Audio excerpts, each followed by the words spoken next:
What's going on, y'all? Forward Fabian, man, back again with a video. So I'm doing a reaction to see the moment where a judge throws out case against Alec Baldwin. In the stunning move Friday, Judge Mary Marlowe Summer dismissed the indictment against Alec Baldwin. The case was dismissed with prejudice, meaning prosecutors can't bring it back. So with that being said, as y'all know, Alec Baldwin was charged with involuntary manslaughter about, 5 months ago? I think that's when the news initially came out. And this is actually some content from CNN to where we see it, I guess, in court. You know, he's sobbing, and I guess to where we hear we end up finding out exactly what the sentence would possibly be. And we're going to hop right into this video. I think this thing was ongoing for a while. And if you know who Alec Baldwin is, you know who Alec Baldwin is. I guess if you have any sense or pay attention to sense about the film industry or pay attention to the film industry. So we gonna comment as we watch the clip, but comment down below y'all's thoughts, man. Let's get into the video.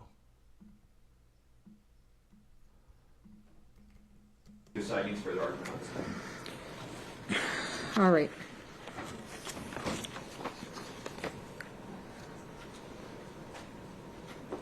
So,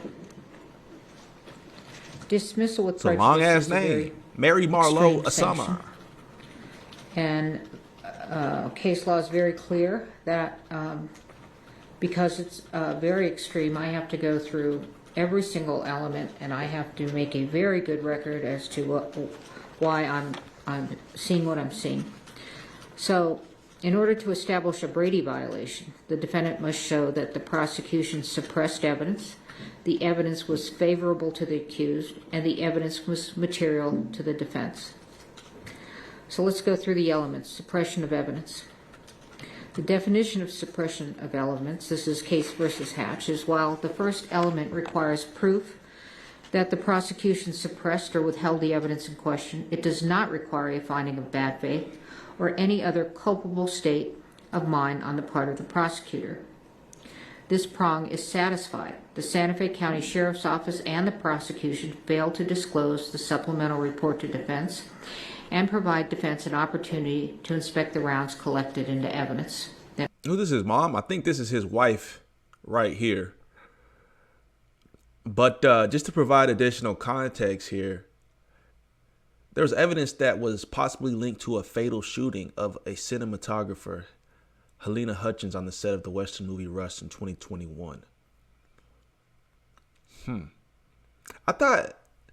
I swear, wasn't he in like some type of accident or something like that? Or is that somebody completely different?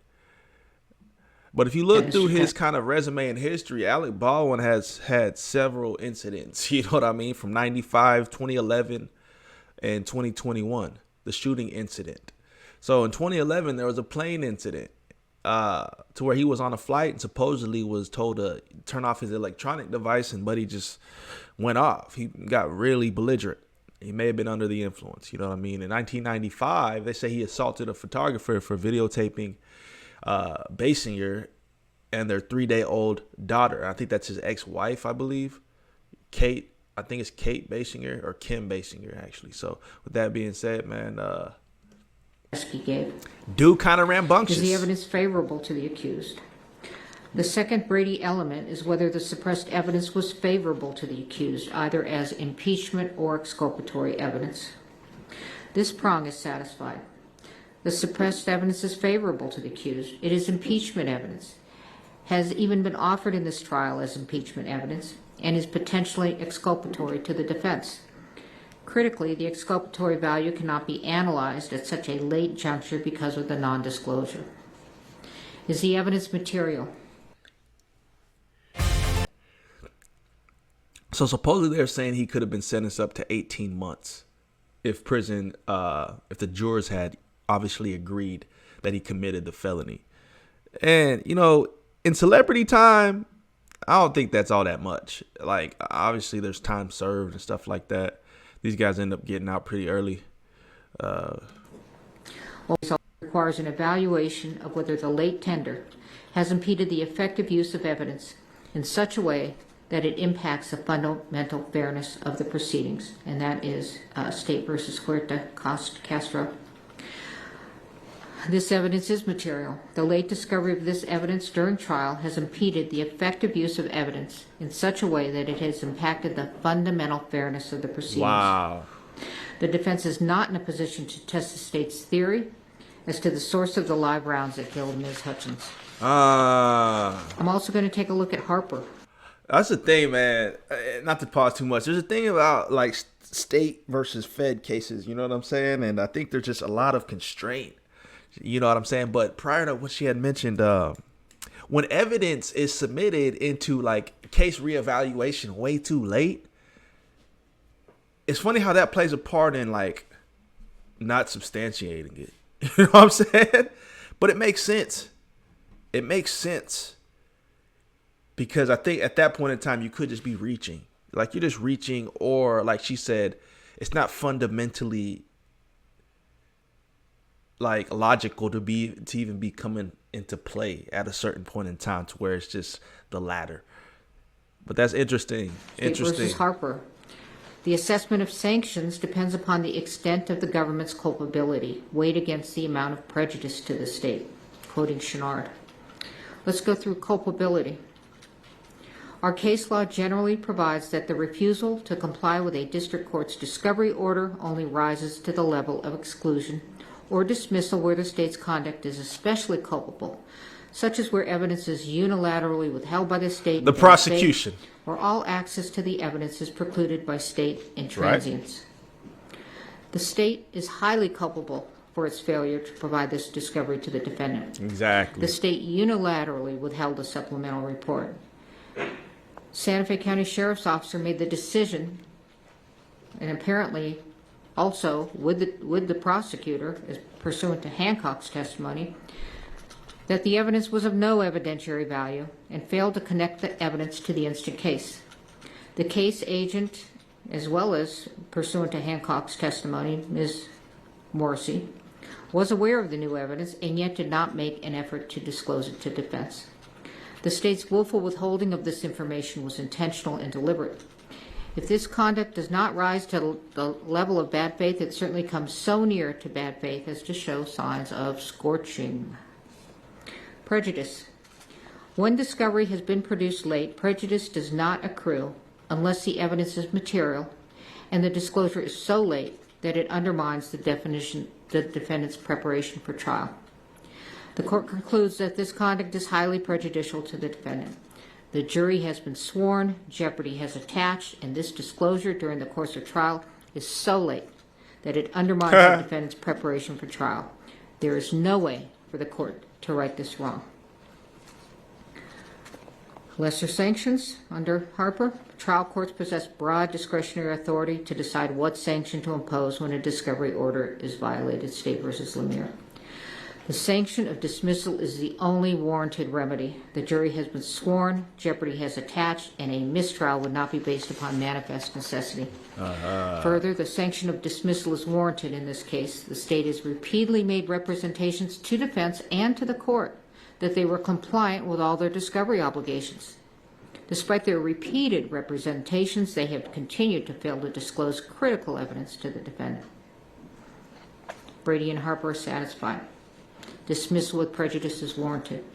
Court also has power, inherent power. Per State versus Lemire, where discovery violations inject needless delay into the proceedings, courts may impose meaningful sanctions to effectuate their inherent power and promote efficient judicial administration. The state's discovery violation has injected a needless, incurable delay into the instant jury trial. Dismissal with prejudice is warranted to ensure the integrity of the judicial system and the efficient administration of justice. Your motion to dismiss with prejudice is granted. Dang. Now, so that the association with prejudice got a whole lot of distinction to it, man. Honestly speaking. Like, basically, you try to stick one to them, you know, within the context the judge provided there. Man, legal matters, like, the legal game is so complex sometimes. That's why I be saluting, like, attorneys and, you know, paralegals and, you know, defense lawyers, you know, even the prosecution at times, man, you got to have a certain type of je ne sais quoi, you know what I mean? Like even the judge, you know, because a lot of these judges put in time, various forms of fashions just in the legal realm. Like Respect to the jury, Buddy, I don't imagine you all want to return on Monday. I will take care of the jury. waterworks. We are in recess. That a boy Alec Baldwin. Bro gotta hug his team, you know what I'm saying? We put in work. The defense was on point. I'm not getting up. I'm gonna finish. Dismiss him, Judge. Dismiss him. Go ahead. Thank you all for your help. Stay well, okay? I was gonna say, is these his kids back there?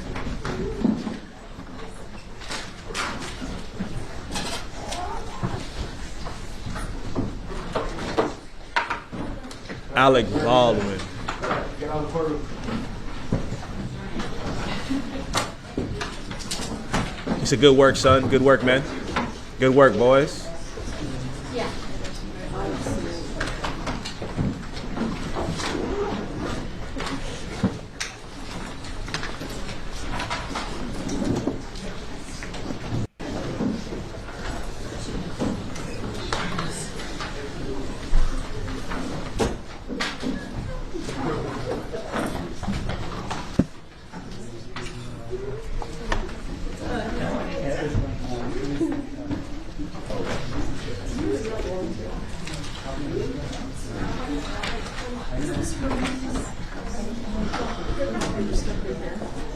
I like Alec Baldwin. I don't know why. He just seems soft. Like, I don't know. Obviously, I don't know him personally, but like from the acting space, the dude just, I don't know. He cool. So there you have it. Moment judge throws out case against Alec Baldwin, man. He gonna be out here thriving and surviving. You know what I mean? 18 months though. You know, I think he probably would have got out in a year. Maybe 7 months to a year's time. You know what I mean? But the Baldwin family, American family of professional performers, including 4 brothers, Alec, Daniel, William, and Stephen. So obviously everybody would agree Alec's probably the most popular. I'm familiar with William somewhat, I think. Stephen Baldwin? Wow.